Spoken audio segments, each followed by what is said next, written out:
Inshallah, Bismillah, walhamdulillah, wassalatu wassalamu ala Rasulillah, sallallahu ala nabiyyina Muhammad wa ala alihi wa sahbihi ajma'een, bi rahmatika arhamar rahimin. So we'll begin in the name of Allah subhanahu wa ta'ala, and we send our blessings and salutations upon Muhammad sallallahu alayhi wa sallam, and we also thank Sahaba radiallahu ta'ala ajma'een, and wallahi, those were the people, the Sahaba, they worked hard for this religion and they put a lot of effort, and that's why, today we are only reaping the rewards of these people and their hard work. So inshallah, as you are aware, I was away for some time. I've just returned back from Umrah. It's been over 2 weeks now, but there's a lot of people that are going on this journey. So inshallah, today the whole workshop is going to focus on that.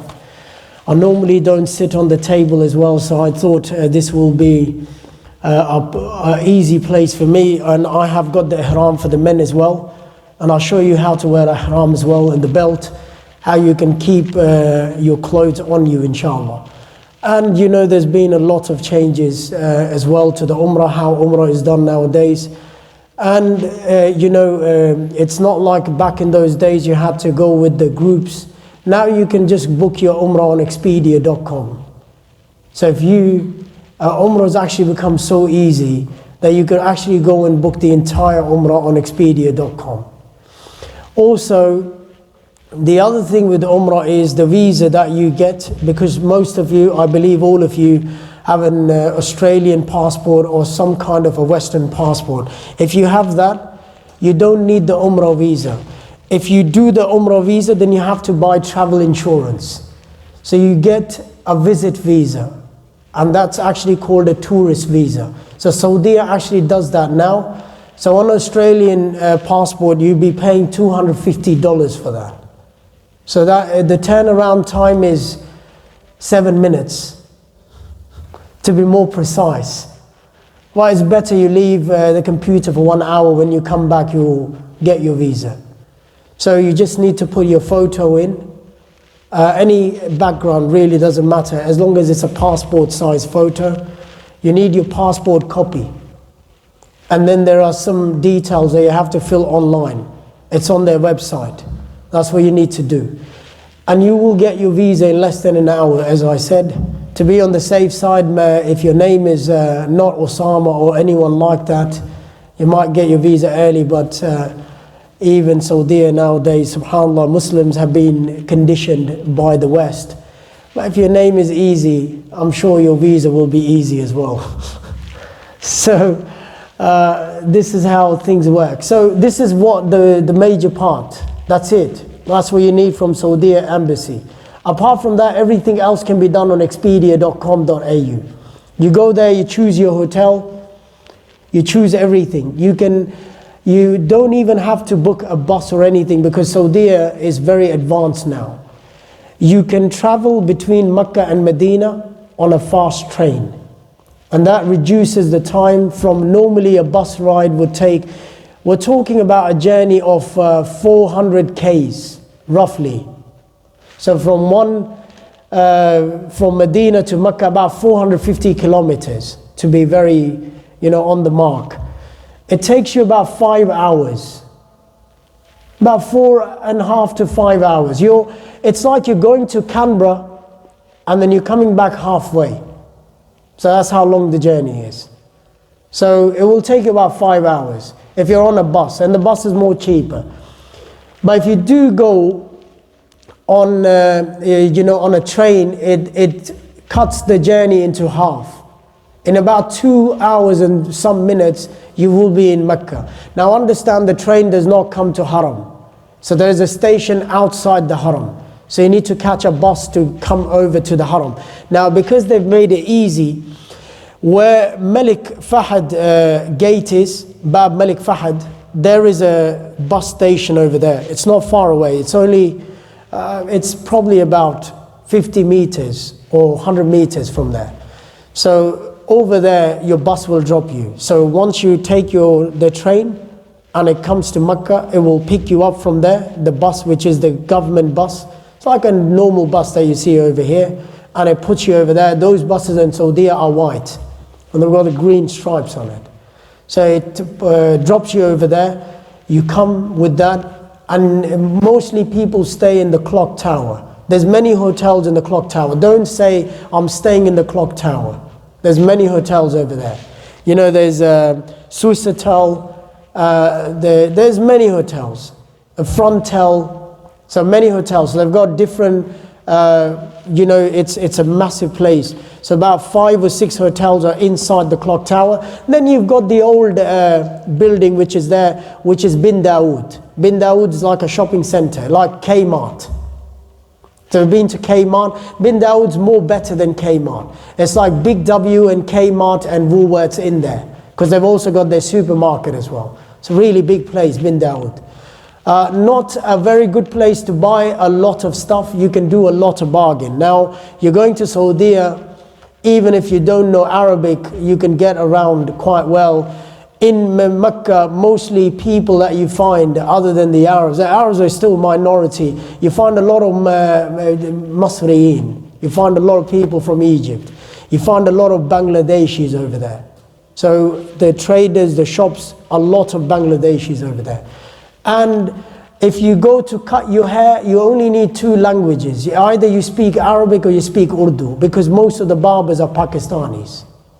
So, and this is some of the things I'm giving you, inshallah, before the salah. And after salah, we will go into the right deal. I want to just give you some stuff that you need to know, some housekeeping, what you're expecting over there.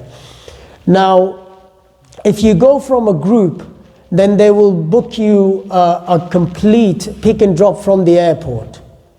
But if you're going to Umrah, my advice is don't go to Jeddah. Why? Because if you go to Jeddah, it comes with it's a taklif, it's a bit of taklif. Why? Because if you have children, then you have to wear ihram on the airport when you land in Dubai. If you're going to Qatar, so you have to wear it in Doha.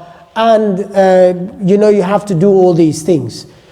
In Dubai, if you go to Dubai and you're wearing and your flight is only for 2 hours, forget it, that you will actually get a time to shower. Why? Because if you've been to Dubai, the airport's very confusing. Now, you're coming out of the plane will take you 40 minutes. So to come out of the plane, 40 minutes, put that in your mind. Now, subhanallah, this is something that the Dubai always does. Where you land, your flight is in the other city, in the airport somewhere else, in some other corner in the world that you have to travel. They put you on this train, and then you go over there, security clearance and all these things. By the time you get to your gate, you're ready to sit in the plane. Now, don't try to shower in economy class, let alone some people have done that before as well. That little toilet that people want to have a shower. Shower is a sunnah. It's not from the Farida to have a shower before you wear ihram. Inshallah, when we go into that, I will tell you. Now, the next thing you know, the airline people, the pilot is making an announcement that please do not have shower inside the toilet. As long as you're flying in the first class, you definitely have the opportunity to have a shower. But if you're not in the first class, you're in the economy, you're like, you know, they say in Arabic, adi, then don't worry, you know, if you cannot do it. In Dubai airport, let's say you were staying for 10 hours. Yes, Dubai airport, in the lounges, they do have showers and everything. They are very sophisticated. But you're not going to be able to do that if it's only for 2 hours. So if you're going, let's say some people are going from PIA. Now with PIA, it does not go to Medina. It only goes to Jeddah. Now, but you do have enough opportunity from Pakistan, from Karachi, or wherever you're boarding the flight from, wear your ihram and sit in the plane. And because there is, you need to understand, you only need to know 2 miqats nowadays, because people enter from Medina, that's Zul Hulayfa, and you need to know another miqat which is coming from Jeddah.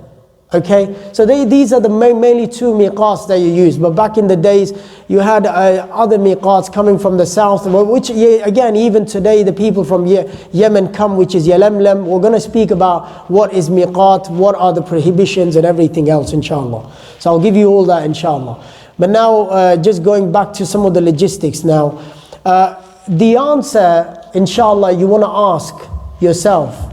And I want to ask people over here, why do you think, why are you going for Umrah? That's my question to everyone over here.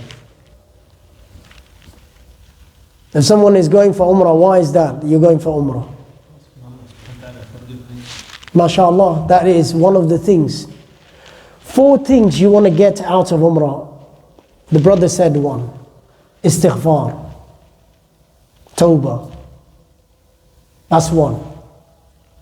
What else do you want to do on Umrah? What else do you think you can achieve there? That's right.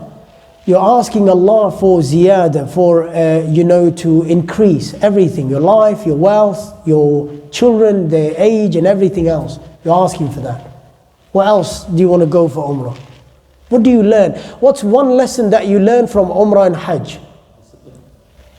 Discipline. But there's something that you put trust in Allah. What's the term in Arabic? Strengthen the iman. Tawakkul. When you go to Umrah, that's when you learn tawakkul. When you look at the rituals around yourself. SubhanAllah, you look at the story of Ibrahim when he dropped Hajar in Mecca. Allah subhanahu wa ta'ala actually describes Mecca. What was Mecca? There was nothing. And he left her over there on tawakkul, in trust in Allah subhanahu wa ta'ala. Allah will provide. And that's something that we learn in the entire journey when you go over there. What's something that you'll be doing when you go to Umrah? Ibadah. No, but before you get there, what's something that you'll be doing? Near, but more in terms of dunya aspects. What are you doing in order to get there?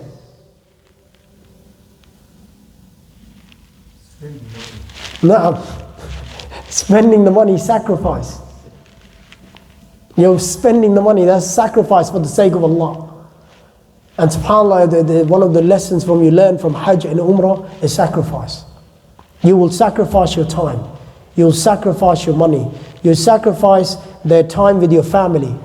It is full of sacrifices. Over there you learn what real sacrifice is. And subhanAllah, there's something that Allah subhanahu wa ta'ala teaches. And someone just said dua. This is something that you want to do. You want to spend more time in making dua. Now brothers, this is something I always say, and this is not from the sunnah. And I say this now, and inshallah when I do this speech again, I will say it again.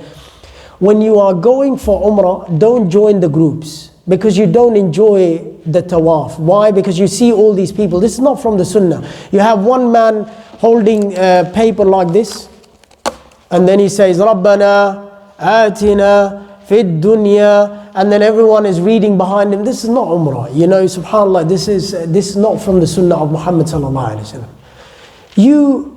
Rasulullah sallallahu alaihi wasallam said, tawaf is exactly like salah. Only thing you do in tawaf, you're allowed to speak. And speak khair. You can tell someone, you can ask a question about, what do I do? What dua I say when I'm between. The only dua that you say in tawaf, which inshallah is between, the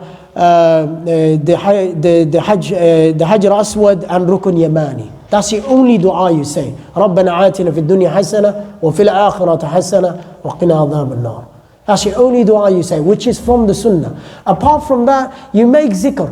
You say the durood. You say the dua in your language. You read Quran. You make any azkar that is coming to you. That's something that you do. Don't be like those people. Subhanallah, I have seen the Indonesians, the Turkish. They come in gangs. And I tell you brothers, if you are going with the group, don't go with to the haram inside with the group. Why? Because you don't have the connection. Why? Because when you're working with the group, you start going in the pace of the group. If they are walking, let's say fast, you're not enjoying it because you're confused. What if I miss them? What if I lose them? You go in your own pace. Kaaba, you will enjoy. You go in your own pace. And we will speak about, when you go inside the Kaaba, how you walk, what do you do, and all these things inshallah. But just to give you some background, if you know the rituals, if you've learned them well, but if let's say you were doing it for the first time, you needed help, there was someone, a muallim that was helping you, it's okay, you do it with the muallim. But if you think you can do everything, it's not rocket science, you know, it's like you're praying. You learn how, you teach yourself how to pray. You know the hadith of Rasulullah sallallahu alaihi wasallam. Subhanallah, one of the things is, before I go to the hadith, when it comes to Umrah and Hajj, it's about only 5 people. 5 people. Adam, Hawa, Ibrahim, Hajar, Ismail. That's it. Where's Muhammad sallallahu alaihi wasallam? He's not there. Where is he? Muhammad sallallahu alaihi wasallam is the main thing. How to perform Umrah. This is Muhammad sallallahu alaihi wasallam. That's the Sunnah. How to perform Hajj. Ask Muhammad sallallahu alaihi wasallam. Sallu kama ra'aytumuni usalli. Pray as you see me pray. He is the main character of our religion. Every ibadah, if you want that to be accepted, then it has to be the way Muhammad sallallahu alaihi wasallam did. And if you don't do the ibadah like him, then that ibadah is not. Something that you learn from the Jum'ah. كل بدعة ضلالة وكل ضلالة في النار. That's something that you learn from the khutbah. Every Friday the Imam says this. Every Friday. And part of the khutbatul hajjah, he says this every Friday. Every Friday he reminds you of this. So in order for the actions to be accepted, has to be in line with Muhammad sallallahu alaihi wasallam. Has to be the sunnah. The sunnah is of Muhammad sallallahu alaihi wasallam. We can't say I want to do Hajj like Ibrahim. No. The uswa for us, the example for us is Muhammad sallallahu alaihi wasallam. It's not Ibrahim. It's not any other Anbiya. Yes, there are examples for us we take from their lives and we learn from their struggles. But when it comes to our life, how we live our life, that is Muhammad sallallahu alaihi wasallam. That's something that we need to know. So these are some of the things, you know, the 4 lessons you want to take, inshallah, the 4 learnings you want to do at Umrah is istighfar, is tawakkul, is sacrifice and dua. These are 4 learnings. You have to make sure your Umrah or your Hajj or whatever you do is revolving around that. And subhanallah, this is the thing that you need to know. Also, inshallah, when I come, I will speak about something in terms of the salah, how you should be spending your time, and the other things. But very quickly, one of the other things that you want to do, inshallah, when it comes to the ziyarat, when you come, I will speak about this when we speak about going to Medina, but make sure you do the things which are mentioned in the Quran and in the Hadith, and how Muhammad sallallahu alaihi wasallam advised us to do. Don't put yourself into taklif. I want to climb, in Arafah, I want to climb the mountain over there. It's not part of our sunnah to go in Arafah and to climb the mountain over there. Don't put yourself into that taklif. I want to go and check out, I'm going for Umrah, I want to go and sleep in Mina and see how the tent feels like. Some people actually do that. And now, before they would not allow that, because now Saudi, mashallah, they're becoming more lenient. We just went to Umrah. Before, you could not go to Mina, it was closed. Mina, there's only open in the time, and Jamarat only open in the time of Hajj. Now it's open. When you go for your ziyarat, the bus actually takes you to Mina and it drives you to Jamarat. You can actually get off, and then it also takes you to Muzdalifah. You can get off at Muzdalifah as well, and it also takes you to Arafah as well. You can actually get off at Arafah and you can go on the mountain as well. So this is something, climbing the mountain. To go to those places, okay, you want to see those places, I want to see how Mina looks like. I want to see Jamarat, it's okay. There's no problem. You've come a long way. MashaAllah, you put a lot of money. To go to Umrah is not cheap. You know, yes, we only spoke about one element, $250 Australian for the visa. But every other thing is very expensive. The airline tickets are very expensive now. I'm sure if you're going to your country, I'll speak about one of the other applications that you need to have, especially for Rauda, and for Umrah. It's called Nusuk. Okay, so it's an application, you can write it down, N-U-S-U-K, Nusuk. Nusuk, yeah. So in Arabic it's Noon, Sin and Kaf. So this is an application they started. You can actually download this app, but it will not work for you until you put your visa number there. So basically once you download that app, you've got some choices. You go new user at the bottom, and then once you go new user, then it has citizen or resident, and then it says Gulf, and then it says visitor in the car. So on the top it has citizen or resident, and then it says Gulf. Gulf is only for the 6 countries, not for anyone. So if you're Masri, or if you're from Jordan, or if you're Palestinian or anyone, that's not Gulf. Gulf is Oman, Qatar, Kuwait, Bahrain, Emirat. That's Gulf. Apart from that, you're not Gulf. So you're every other country, then you are a visitor. Okay, so Gulf is only for Emirat, Qatar, Bahrain, Kuwait and Oman. Even if you're from Yemen, you're not Gulf. You're a visitor. So inshallah, these are some of the things that you have to be very careful, inshallah. But inshallah, when we go into the actual thing, we will speak about that. So now I think that was the alarm for the adhan, inshallah. And when we come to this, yes, there are du'as of Muhammad sallallahu alaihi wasallam and the sunnah du'as that we say. Yes, during the tawaf, as I said. Yes, during the sa'i, yes, there is the dua that you say, and all these du'as that we say. And also one of the things that we're going to look at, when you go to Saudi, especially Haram, you have to learn how to pray janazah. Because every salah you'll be praying janazah. Every salah.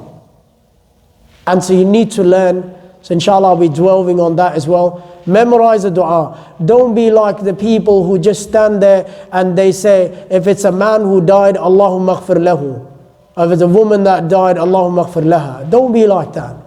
You know, there's the du'as in the sunnah. Inshallah I will tell you those du'as. Memorize those du'as.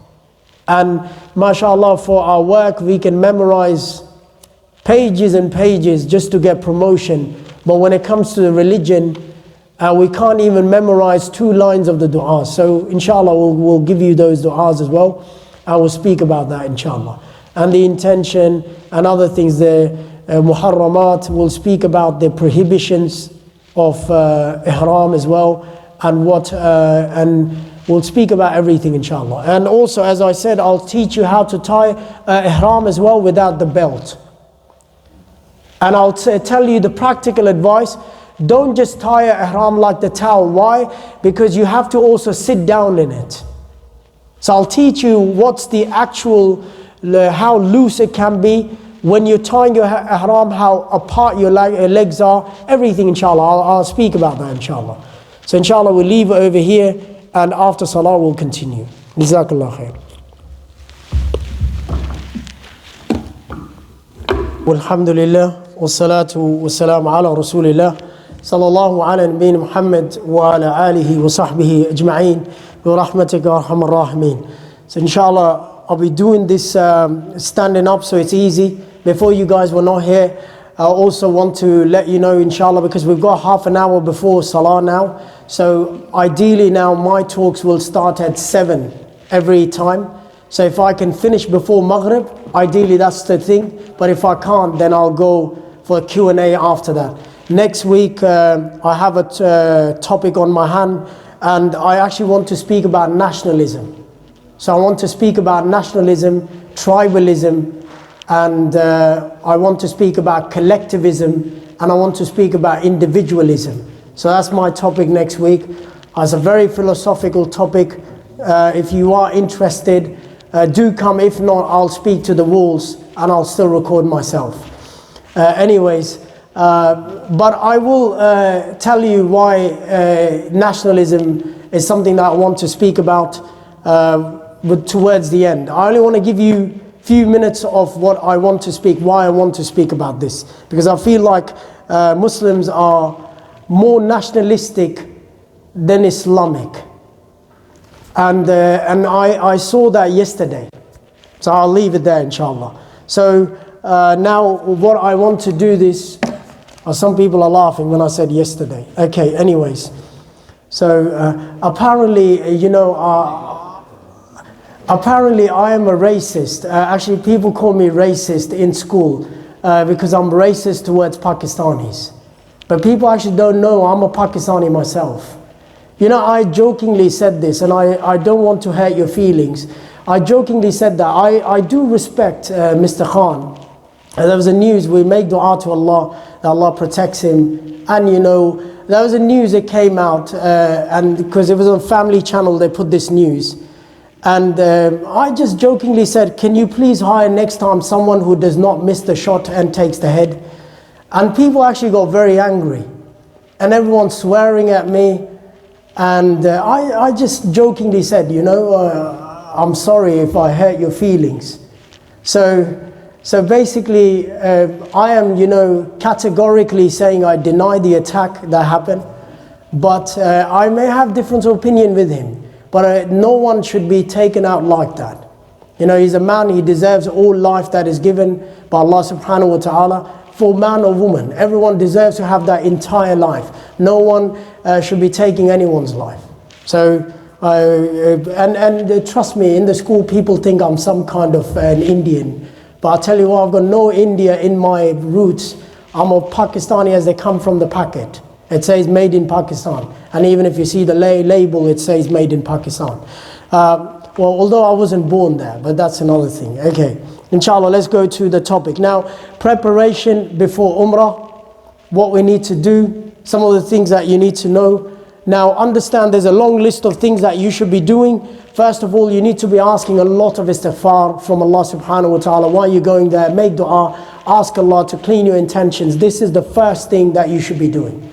Regardless of you know, how much you're spending or whatever you're doing. This is the first thing we need to do in our religion. إِنَّمَا الْأَعْمَالُ بِالنِّيَّاتِ.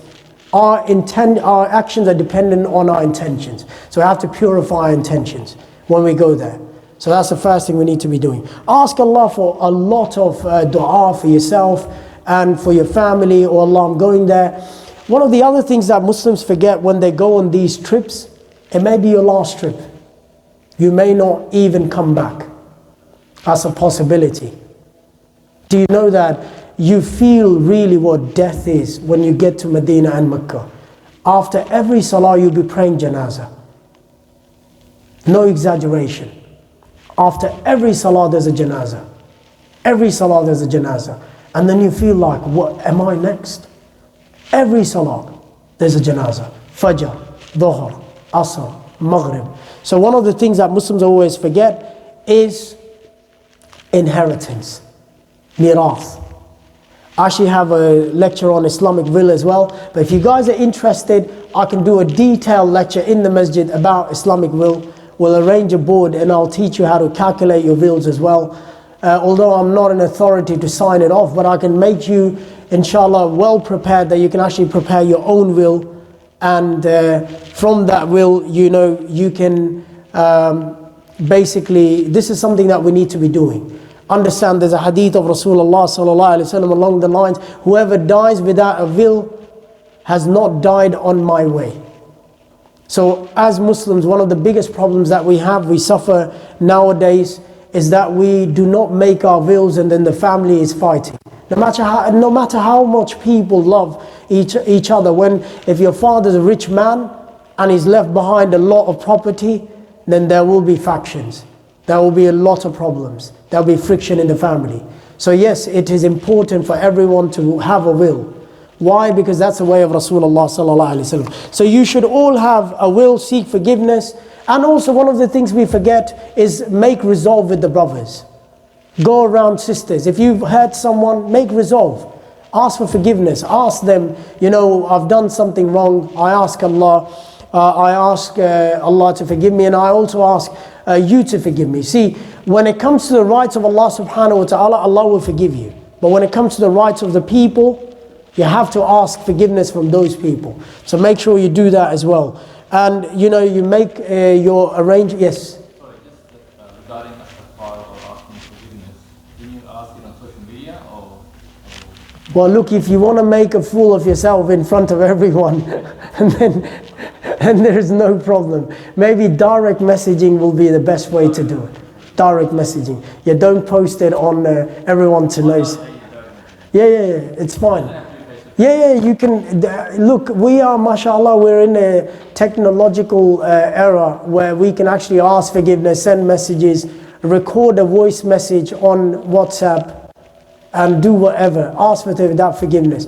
Now, your job is to ask for forgiveness. Now, if someone forgives you, that's up to them. But if you've done your job, you can say to Allah subhanahu wa ta'ala on the day of judgment, oh Allah, I reached out with the pure intention.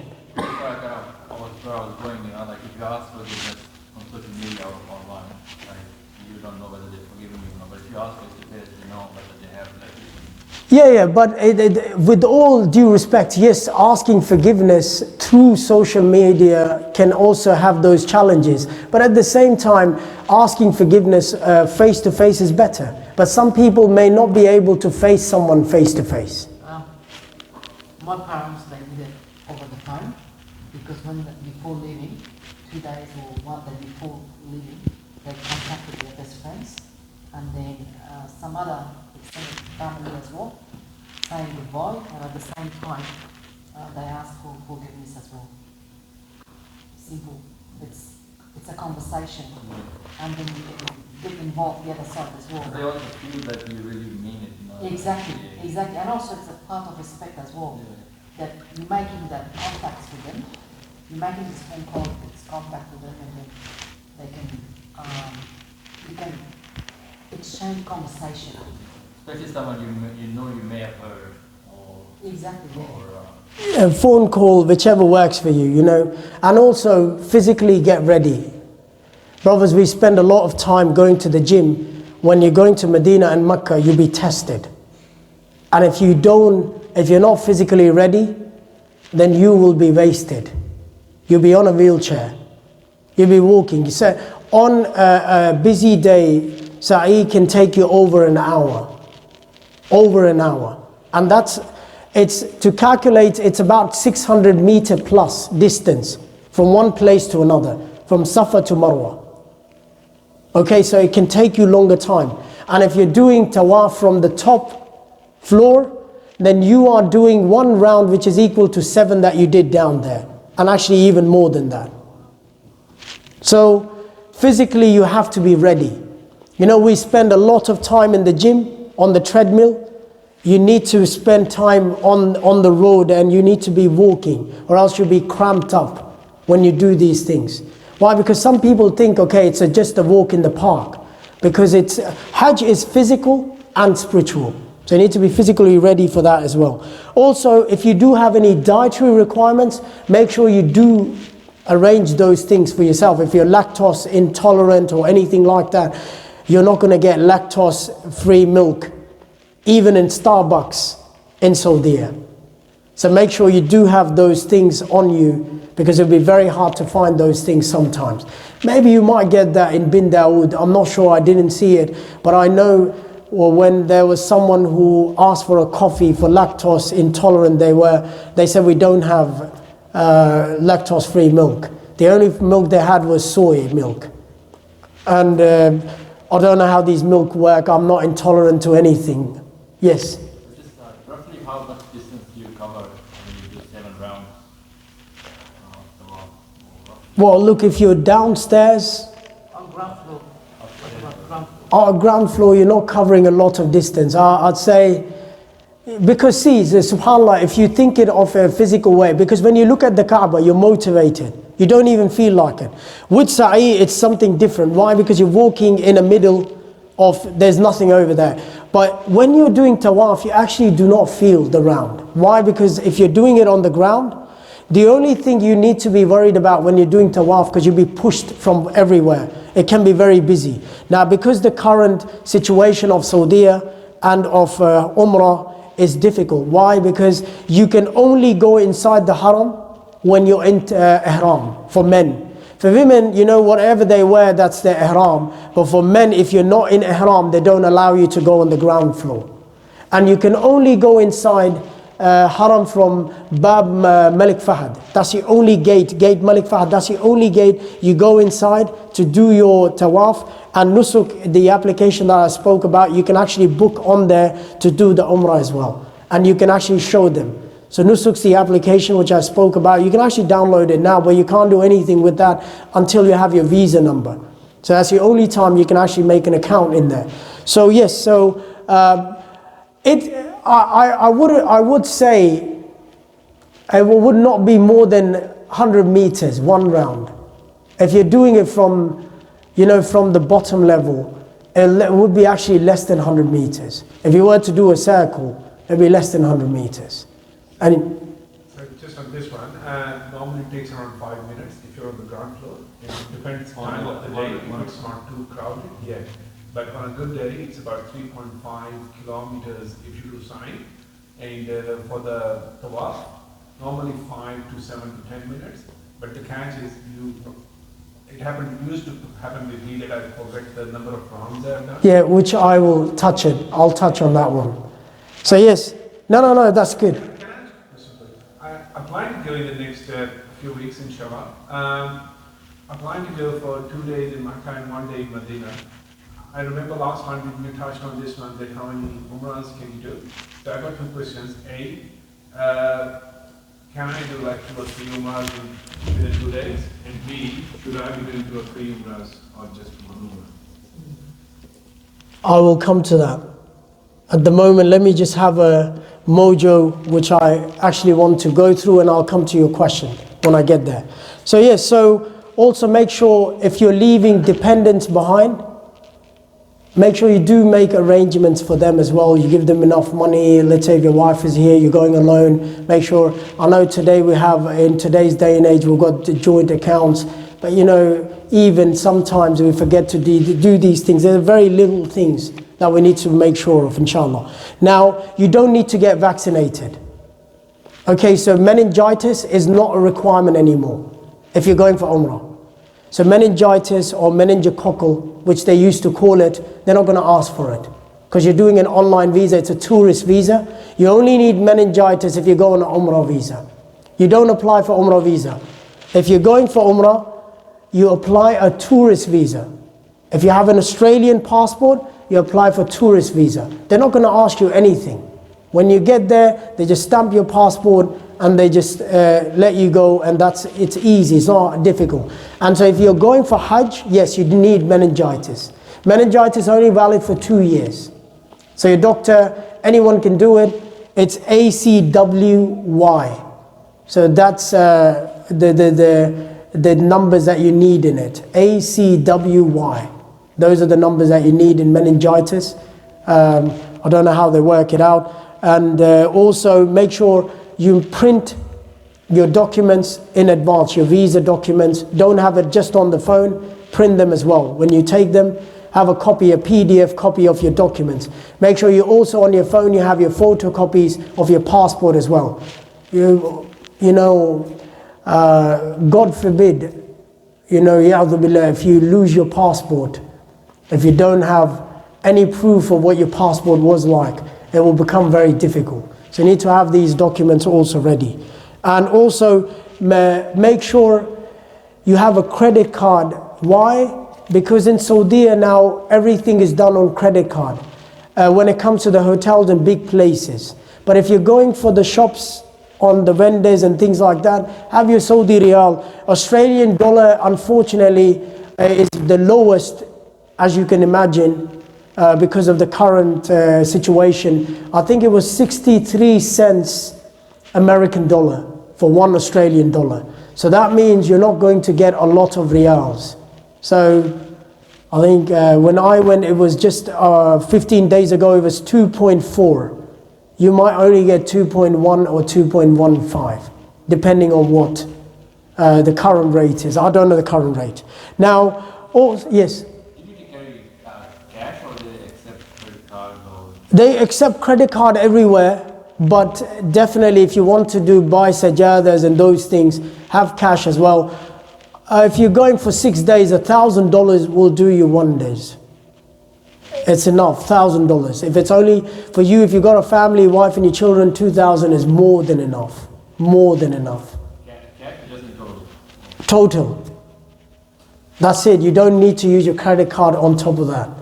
If your hotel is paid, you bought your train ticket and everything, unless you're trying to buy something very expensive, then it's a different thing, because women, they want to buy gold, 24 karat gold. So that $2,000 will not be enough then. So you definitely need your credit card. Now, you need to take your toiletries. The hotel does not provide you with these things. They do provide with these little bottles. They say shampoo on it, but they're all the same. Trust me, I've been there. It says shampoo and the same thing comes out from there. It says soap, the same thing comes out from there.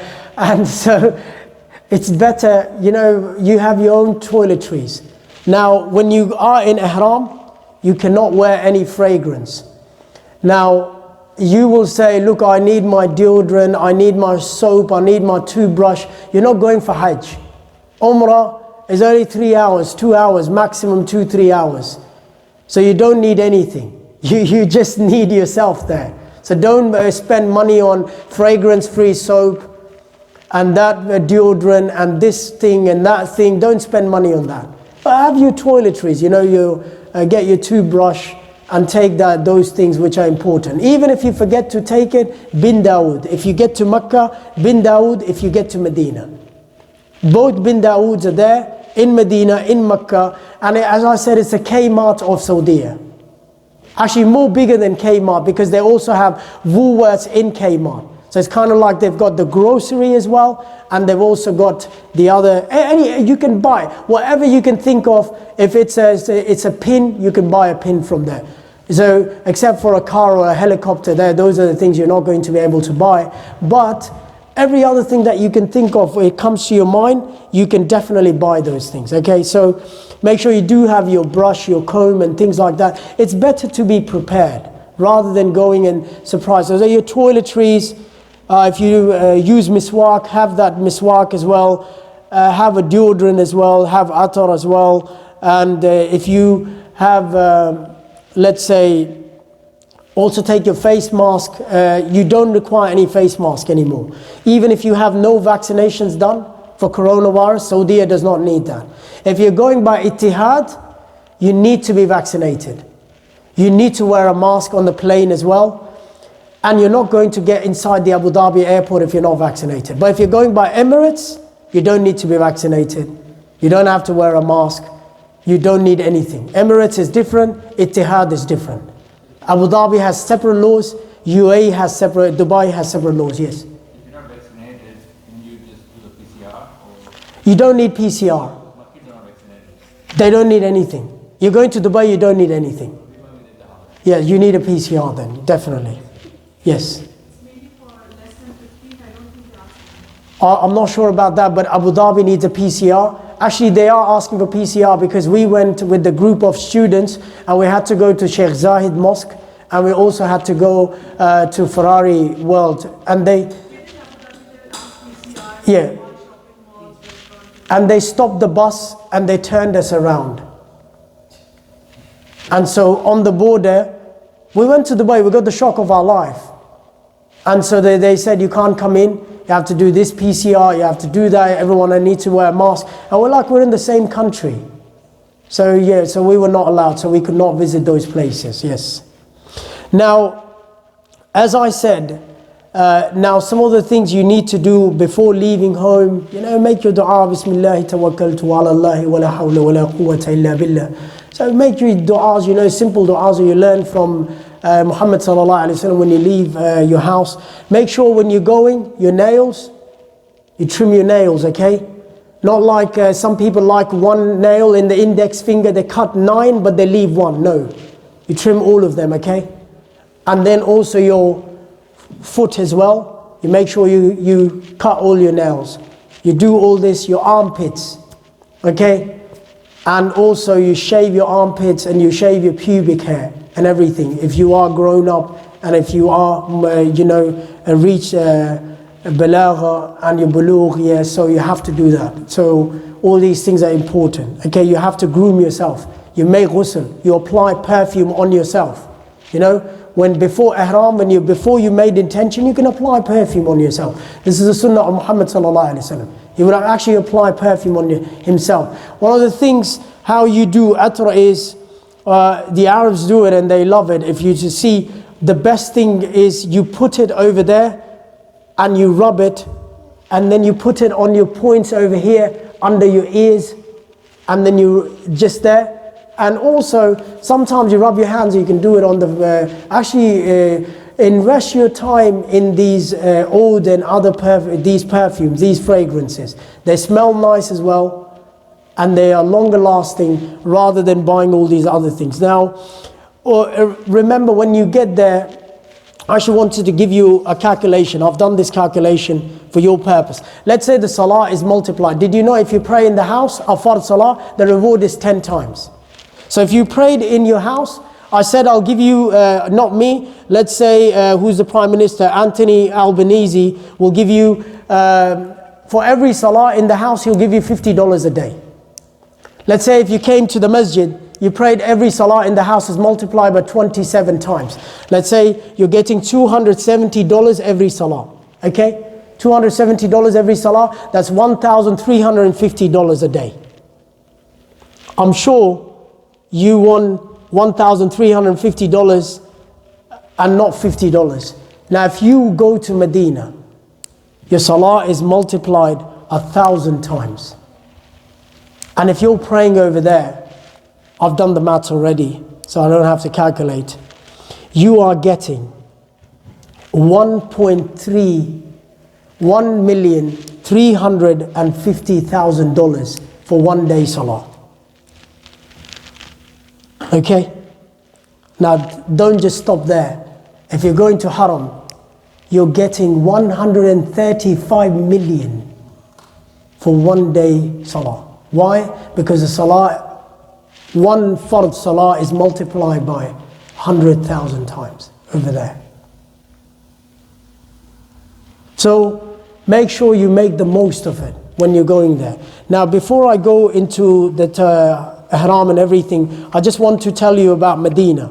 Now understand with Medina there's not a lot to do, okay? So Medina, when you go to Medina, make sure you spend a lot of time in the haram. Now nusuk is something you have to book. This is something I want to tell you, you have to book in advance for Rawda. In Medina you're going in a low time, Rabi al-Thani, which is this is month right now. It will start getting busier now after this. Okay?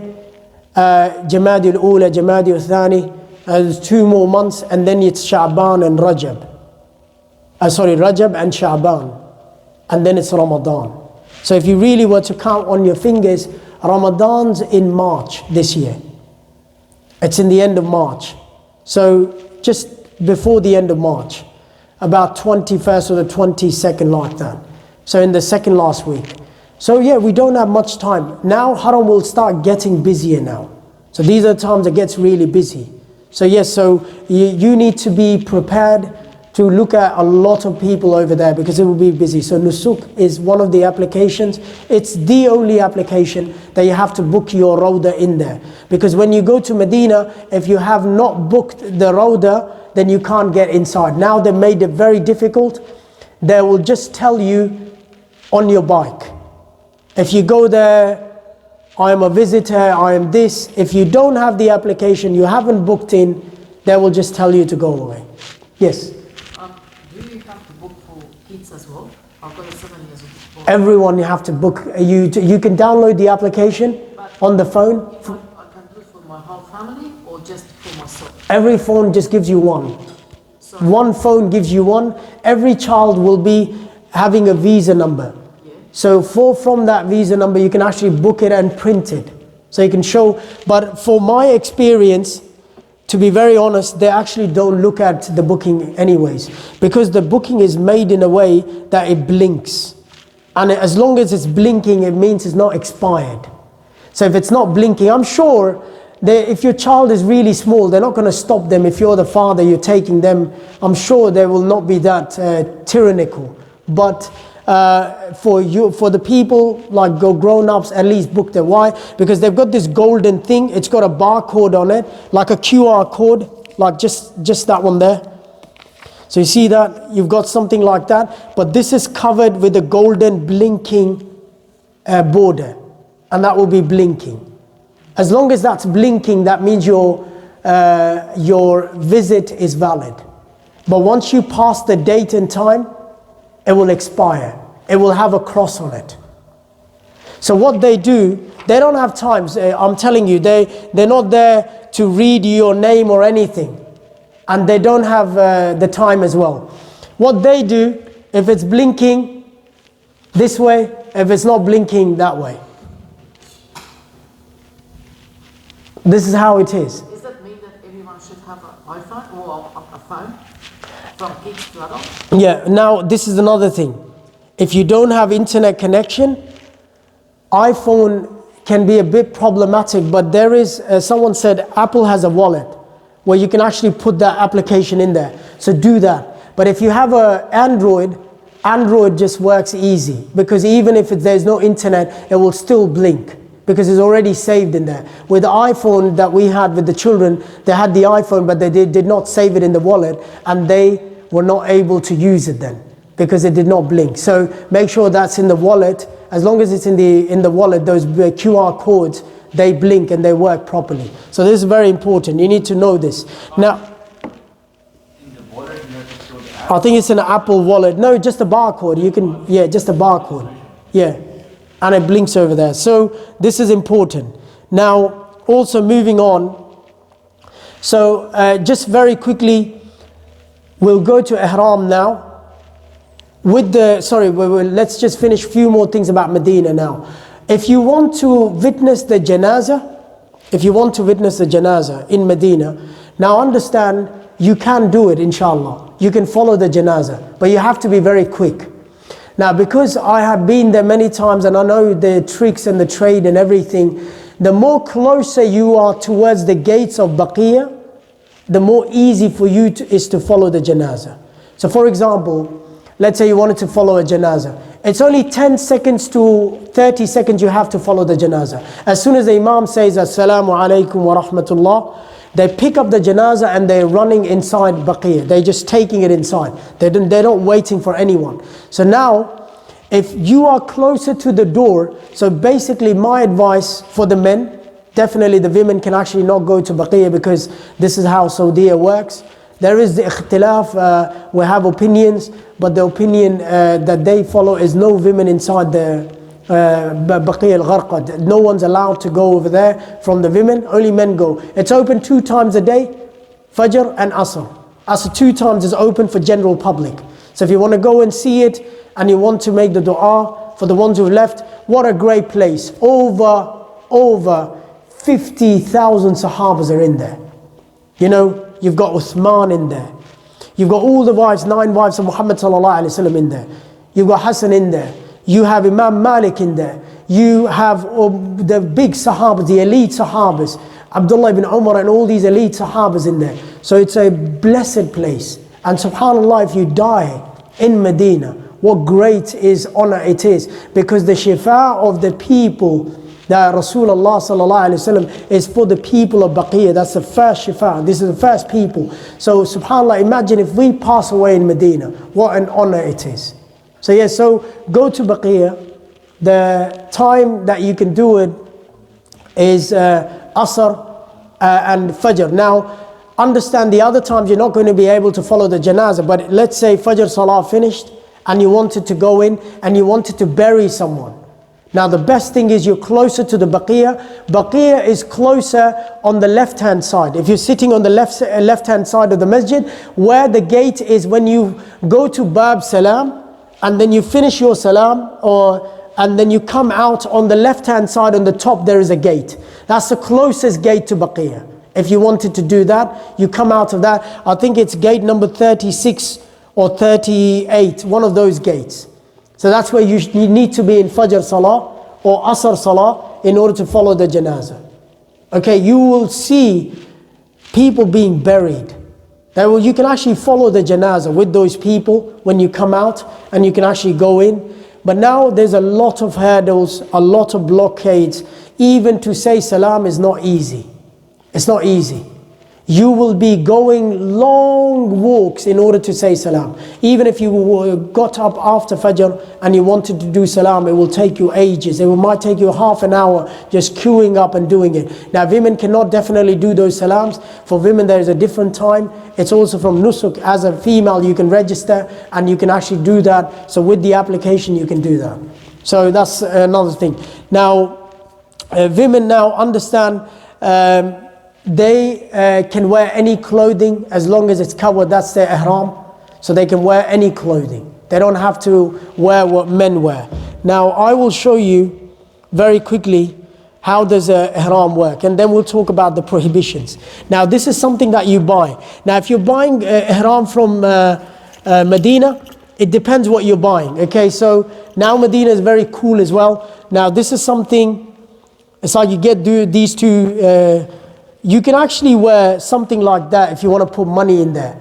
These are belts as well, okay? You can wear something like that as well. But this one also can hold some money as well. Okay, this one also has some little pockets where you can actually put money. Now if you were to get your ihram from there, this one will cost you, after bargaining, should be only 60 riyal. So not more than 60 riyal. If you were to get it from here, I think it's $50, something like that, from Dar es Salaam. $100. So better, if you're going to Medina, then buy from Medina. But if you're not going to Medina, then buy from Dar es Salaam, because you're going to need it before you get there. Alright, so now the best way to tie, your izar is, sorry? Well, it's just a standard size. It's like your towel, like slightly bigger than your towel. Now the best way to wear it, now understand you're going to be sitting in it as well. So don't just wear it like this and you tighten your legs. The next thing you know, you can't even walk properly. Okay, these are important things. Now what you need to do, you need to get your legs apart a little bit. Now the best way to do it, you hold it straight up and you align it, and then you go sideways, like that. The Indonesians are very good at this because they always wear izar, and when they come, but then you go on the sideways. You put your hand over here, and you bring it, and then you just turn it around. I guarantee you it's not going to come off. That's it. This is it. You've done it. You've done the first part, and you've made sure that your legs are also coming apart, because you're going to be walking, because you'll be sitting down as well. You need to make sure all that. Don't be like this and you can't even walk. And the next thing, so this is it. You don't need, it is done in a way that you will not need to do anything. But now the top part, this is where people actually put pin. Now you don't need a pin for that as well. And I'll tell you how it works. Now see, you can actually wear a pin if you wanted. Now let's say this is a belt. I think this is too big for me. I never wore it. I actually bought it. It came with the bag. So we struck a deal with the people in Medina when we went. We said we've got 32 people, because we went with the students, and they gave us 60 riyal for the belt and also the ihram as well. So yeah, no, it actually works. So now for something like that, I don't think so. They have, it's like a belt or anything. But if you don't have it, just fold it and put it inside over here. The best thing is your belt should be in here. When you fold it up, your belt should be under it. Now, basically, the thing you need to do is, only when you get to Haram, that's the only time you need to open your shoulder for the first tawaf. That's it. After that, you don't need to open your shoulder. So let's say you were going first time, you arrived over there. When you you open your shoulder when you get to the Haram. Not like some people have, they are wearing ihram and they're going like this. No. This is only when you start. Bismillah, Allahu Akbar. When you start your tawaf, that's when you open your shoulder. But apart from that, let's say you were in a bus, okay? So first thing you do it, you just stick it over there. and then you just come around. And you take your hands out. Like you get a shawl or something. That's it. Yes. Sorry, Sheikh.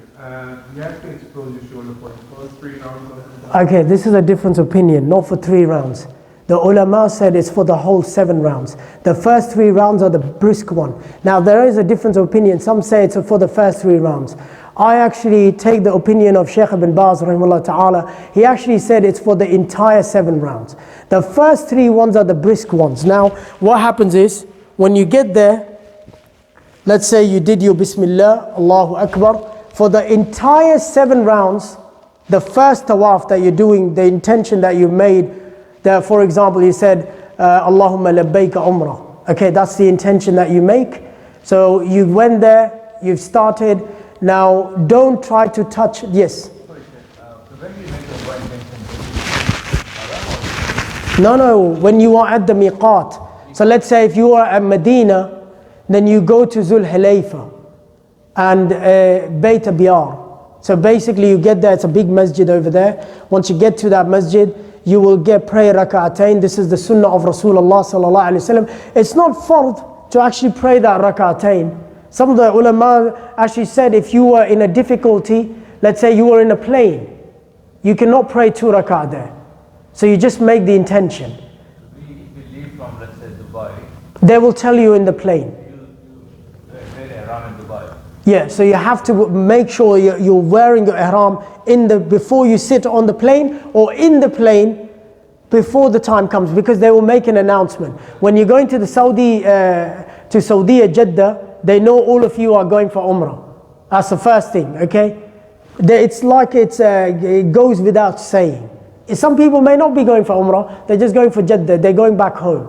So, but they will tell you, the pilot makes an announcement that this is miqat now. Make your intention. So this is where you make the intention. So if you are in Medina, why I say Medina is easy, because you don't have to wear your ihram. If you're going with your children, you enjoy Medina first, and then you come with even let's say you were catching a train from Medina. So before you get on the train, you make your rak'atain, you make your intention, and when you come to the station, and then you sit on the train, and you make your intention and you get going to Mecca. Or if you were in a bus as well, yes. We're flying from Jakarta to Jeddah and Jeddah to Medina So you have to wear ihram in Jakarta. because it's going to Jeddah. That's what my That's right. So we have to wear this. Sorry, I have to wear the ihram in Jakarta. You can wear it in the plane. It's better you just wear it and sit in the plane. Yes, But- you can wear it in the plane, but the toilets are very tight. So you will be struggling in the plane, so you're better off to wear it in Jakarta. So from Jakarta to Jeddah, like this. Okay. Or you can wear it in the plane. Oh, They will make it there. It's very tight. there's no shower. Yeah, definitely. If you're in the economy class, the only shower you have is the wash basin. Exactly. If you can fit in there, then there is a shower. But if you can't fit in there, then it's very difficult. Okay. With Saudi Airlines, sometimes there is a privilege because they leave some place at the back end for Salah. So occasionally people can go there and wear ihram. But with any other airline, you're better off to wear before your last stretch. Right. Otherwise, it will be very challenging because you can't really, like Sheikh was saying, you can't spread your legs open. And for a person like me, I already have to spread open. Yeah. You can't do that in the toilet. And sorry, on behalf of my wife, where she's gonna wear. The women don't have to wear ihram. It's a normal No, I clothing. mean, but the normal clothing, the one that, the white one, for example. Well, no, white is just the people that wear. You can wear any clothing. For women, it's mashallah. It's easy, some wear black, some wear. It's better to wear those standard colors, though not wear those clothing where everyone's just seeing you and not seeing the Kaaba, but definitely wear those neutral clothing for the women. So, but yeah, there's no restriction on that. Just give me 1 second. I was supposed to pick someone at 8:30. You probably have to organize another session. Sorry, you asked me to. Oh no, it's all good. Okay, anyways, I've said I'll finish in 10 minutes. Okay, now basically what happens is when you do your first 7 rounds, the only dua which is mentioned in the Sunnah is from Rukun Yamani, and that's only one wall, okay? So it's only one wall of the Kaaba till Hajar Aswad.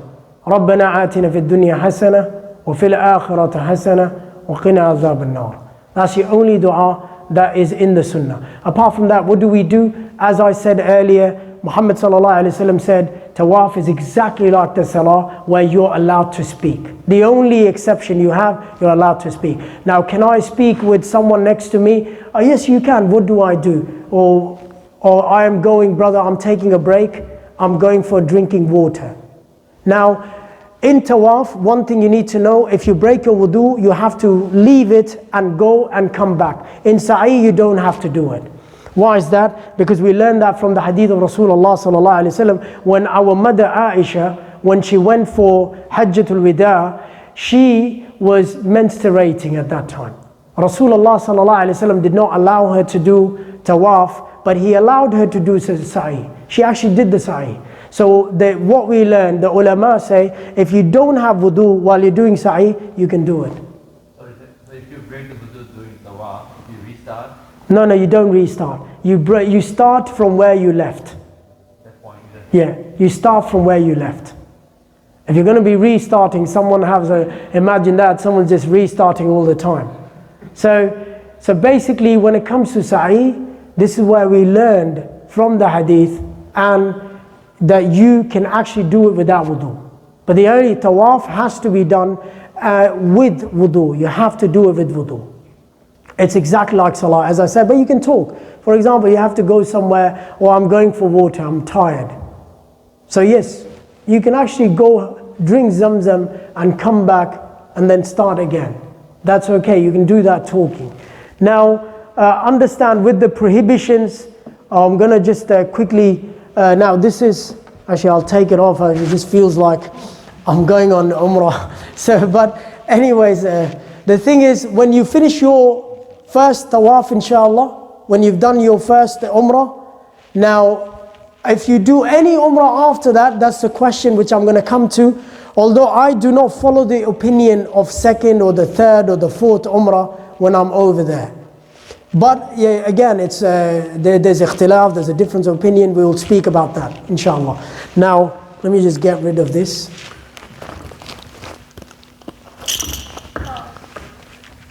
Yeah, to take off things is always very easy. Yes.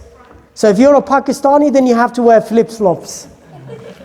So if you're not Pakistani, you definitely have to wear flip-flops. Why? Because then you have to do fidya. And why? Because you've done something wrong. But the correct opinion is, even if you wear slides, it's okay. As long as you know you don't cover your whole, you don't wear something which is conventional shoe. You know how slide covers. But for the Hanafis, they say you can't cover the top part of your feet. So if you're wearing a slide, for them it's not allowed. So they wear flip-flops. But slides are okay. They're okay, you can actually wear them. And what if they have a strap at the back? No. No, so that becomes like a shoe. Some actually people allowed it, but it's easy. Everyone has slides today. Yes. Yeah. Barefoot is not an option. Well, inside the masjid you'll be barefoot. Where they're only saying, for example, so people ask this question about the shoes. It's when you sit in the bus and the train, what shoes you should be wearing. Now also understand men, and I'll be very specifically for men. Men actually, when they put ihram on, they forget to, sometimes they're wearing their underpants and they forget that. So for men, make sure you remind yourself that I have to take all the clothes out. You can't have any undergarments. Okay, so you have to remind yourself. Sometimes actually men forget. I have been there and I've seen people that they have forgotten. So you have to remind yourself, no undergarments. So is that maybe from Jakarta to Jeddah, nothing? No. So, that's a good question. Look, as long as you know you're concealed in that, you should be okay. Because, but if you, sometimes what's going to happen is you're on a plane, and I'm being very honest now.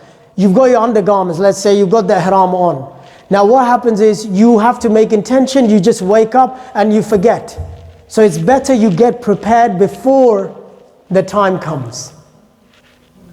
You be prepared before the time comes. Now, when you leave, like if you leave Jakarta, they can make intention at that time. no. You have to. It's a bad. See, sunnah is you can't just say, "Oh, I'm going to make intention from there." You get to miqat the way how the Prophet did it. So we don't reinvent the wheel, inshallah. All right. Now we've done the hair and everything. No deodorants, no soap, nothing like that. Also, make sure we don't get into, for men, we don't get, or women as well, we don't get into any marriage contract. I'm sure you're not going to get there to get married, but this is some of the things. When you're in ihram, you actually cannot get married. So if you like someone, you have to come out of ihram and then you can propose them. So actually something that you also have to, don't cover your head. Okay, this is another one. People say, okay, you know what, I'm going there, don't cover your head. So you have to leave. You're not for the women. Obviously for women there's no restrictions as for men. Their ihram is to all those other things, the clipping of the nails, the cutting of the hair, and marriage contract, and killing animal, like doing those sacrifices when you're ihram, or doing udhiyah and that kind of stuff. You cannot do that. Look, to be honest, you can, if someone's coming, let's say a snake was coming, now you can't say, oh, I'm in ihram. But if you want to save your life, you're going to go and you're going to look after that snake. It's a very obvious. Or a lion is coming, you're not going to let the lion eat you. If you've got a gun, you're going to shoot the lion, definitely. So, yes. Sorry, what are you doing? Do I have to cut my hair? Yeah, we're going to come to the cutting of the hair. I'm coming now, inshallah. Okay, now, so basically, you can use umbrella. If it's hot, you want to do tawaf, you can use umbrella. You don't have this on, okay, but you can have an umbrella. You can take shower with the ihram as well. Let's say you got to Medina, okay, you're tired. You got to Mecca, in your case, you're tired. You've gone on a plane from Jakarta. Do I have to go and do Umrah straight away? It's better if you can do it. If you're not, you can go and sleep and take rest in your ihram. You can even shower yourself, again, pour water on yourself to wake up, make your fresh wudu, but make sure your ihram, you wear the same thing. Don't put any extra clothing on. You can't take it off and put it back on. No, you can take it off. You can take it off. Or have a shower and put it back? You can take your ihram off, that's fine. You're not putting extra clothing on. It's the ihram that people actually don't understand this. You can even change the ihram clothing. Let's say your ihram got dirty. You can even put a new one. Let's say you had another pair. Before performing the Umrah, you had some people that we went with 32 children and there was 5 teachers. And there was a case where some people were tired. So one teacher said, I will take 7 boys afterwards. They went to sleep, they had dinner. They woke up at 12 o'clock in the midnight, and that's when they did their Umrah. So you can do that. So in your case, you're very tired, you don't want to go, you can go home to the hotel room, sleep, make sure you don't wear anything. Can I wear a blanket when I'm sleeping? Yes, you can cover yourself with a blanket, that's fine. But don't cover your face or your head, just cover yourself in the blanket. These are things you can do, inshallah. Can I wear a watch? Can I wear a ring? Yes, you can wear a watch. You can wear a belt. Yeah, can I wear a GoPro? Don't wear it. And yes. Can you carry a small backpack? You can carry a small backpack with your slippers in there. With your slippers in there. You know those, what do they call them? Those drawstring bags, yeah. You can actually have those drawstring bags as well. Put your shoes or something. Yeah, you put your sandals in there, drawstring bags. And so basically you can do all of that. Now, understand, once you get to the miqat, Now let's say if you're in the plane, don't get excited and say labbaik Allahumma labbaik. Don't start screaming. You know, people might get scared. What's happened to him? Say to yourself in the plane, inshallah, you know, you don't want to make it hard for other people. The next thing you know, I have to make talbiyah because I'm in the plane, I'm going for umrah, it's miqat, and now you're screaming in the plane, then they have to come and remove you. So you don't want to do those things, inshallah. So, you know, you can say talbiyah is sunnah. You keep on saying it, labbaik Allahumma laka labbaik, labbaik Allahumma laka labbaik, labbaik la sharika laka labbaik, innal hamda wal ni'mata laka wal mulk la sharika lak. So basically, talbiyah in a way, you're saying, oh Allah, I'm coming to the call. And then you're repeating it. And then you're saying, you're saying there's no one except for Allah. So talbiyah is more about tawheed. So you're proclaiming the tawheed, yes. Sound as much funny as it may, but in all seriousness, I'm flying from Sydney to Qatar to Jeddah, inshallah. Can I watch travel as a normal passenger from Sydney to Qatar? Yes. Movies of my life, music, whatever, and from Qatar onwards, just, you know, as a very religious person. Yeah, look, if you're going to Umrah, as I said, the intention, maybe you can start clearing yourself before you get to Qatar. But if you are, it's better, you know, we purify ourselves. But let's say you were going, you know, but it's better that you start with the mentality. You know, we go with the mentality, okay, I'm going there, I want to go with the right set of my mind, and I want to start from Sydney. Because sometimes, you know, we leave it to the last minute and we don't enjoy that. That's the time to reflect. But you don't have to, you can fly in your clothing, you get to Doha, depending on how long you're staying there, you can actually shower over there and wear your ihram and things like that. Now, there is something that they say about, you know, this is something very funny that they say. Some of the people actually say this, when you see the Kaaba for the first time, you make a dua and that will be accepted. It is not from Sunnah. It's not from Sunnah. It's like just putting false information. Nothing we can find in the Sunnah or the Hadith that you see the Kaaba for the first time. Some people say close your eyes, and when you open your eyes, so, subhanAllah, imagine you close your eyes, you hit your head on a pillar. You don't have to do that. You open your eyes and you go and you look at the Kaaba. If the dua comes to your heart, you make a dua, but don't think that I will make a dua and that dua will be accepted. Okay, not in that way. So, inshallah, there is some more elements. I will have to come back because I have to pick someone, but I'll answer your question now very quickly about the tawaf. With the sa'i, there are some du'as. I will come and I'll condense this, inshallah, next week. Now, very quickly with the sa'i, with your thing. Now, we learn from Aisha radiallahu anha, our mother, that she went to Tan'im and she went there where the masjid is called now Masjid Aisha. So she went there. Before, this was outside Mecca. So Rasulullah sallallahu alaihi wasallam told her to go there and wear your ihram and come back and do the tawaf. So she had to do ifadah, the tawaf that you do when you come for Hajj.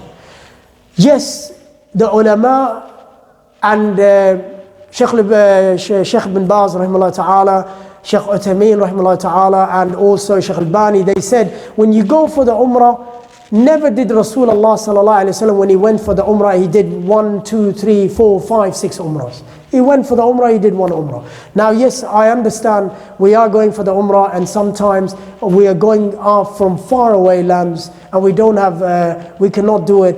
There is opinion from the scholars, they say when your first Umrah is always for you. If you've not done Umrah before, you're going for the first time, it's for you. You can't do it for your father, if he's deceased, or your mother, you do it for yourself. Now what do you do for the second, the third, the fourth, the fifth, whatever you want to do? Then you make sure you go over there to the masjid. It's about 10 minutes away to 15 minutes. On the taxi, if you share a taxi, 5 riyal to go, 5 to come back, 10 riyal maximum. There is a government bus as well from Bab Malik Fahad. You can actually get a bus from there, which is only 2.5 riyal. It will take you there. The same bus stops there for 5 minutes. Same bus, you sit back on it and come back as well. You can actually do that as well. Now, this is something, yes, you can do second, third, fourth. Who can I do it for? Do it for the ones who are deceased.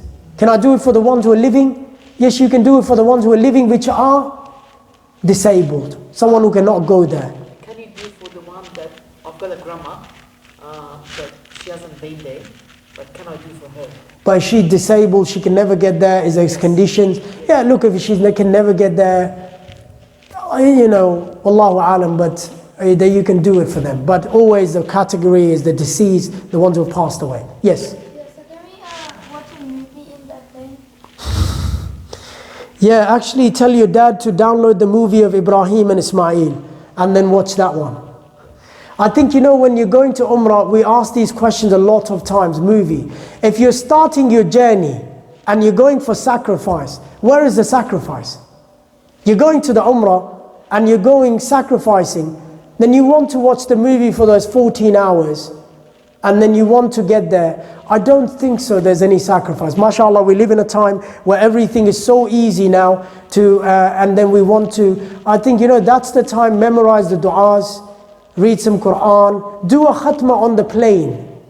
Imagine you go 14 hours to go there and then 14 hours to come back. Imagine, make a thing for yourself, I will do a khatma in the air. I did the khatma on the ground, now my khatma will be in the air. You have a lot of time to actually read Quran in there. Yes? So like from Sydney to Dubai. Yeah. Sydney to Dubai, yeah? Tell me quickly.